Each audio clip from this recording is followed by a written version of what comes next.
शादी छोड़वैले जब के लैले शादी नई हर में रहनी जैसे दे तबाया जादी शादी छोड़वैले जब के लैले शादी नई हर में रहनी जैसे दे तबाया जादी कहले बियाहलो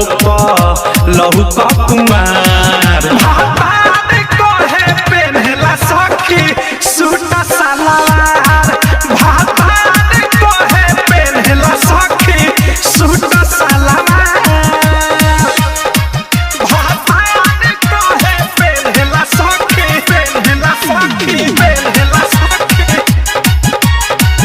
सूट सलवार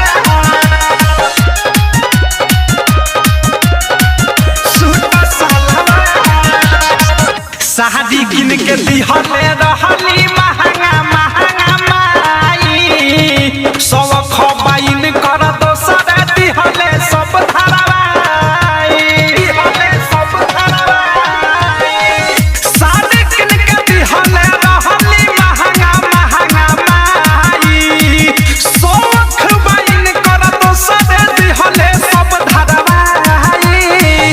इनका स्वभाव पर पिन के सासुजिया ससुर हो ओ तीन देवर औरी भासुर हो हुए खिसिया बाकी बड़ा कहते प्यार कहे पेन्हला सखी सूट सलवार भातार कहे पेन्हला सखी सूट सलवार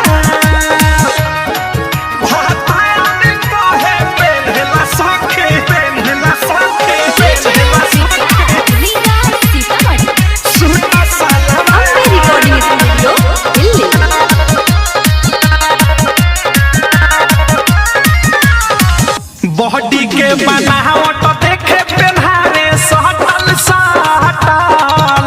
पीठी उघार रहे गोला गहला कटल अरे मैयो के मैयो बॉडी के बनावट देखे पेन्हारे सटल सटल पीठी उघार रहे गोला गहला कटल अवधे सप्रेमी पिया नया मॉडल के बिकी विशाल देखी रह जाला जल के मुकेश अनुराग मजाक उड़ावेला हमार कहे पेन्हला सखी सूट सलवार भातार कहे पेन्हला सखी सूट सलवार शादी छोड़वैले जब के लैले शादी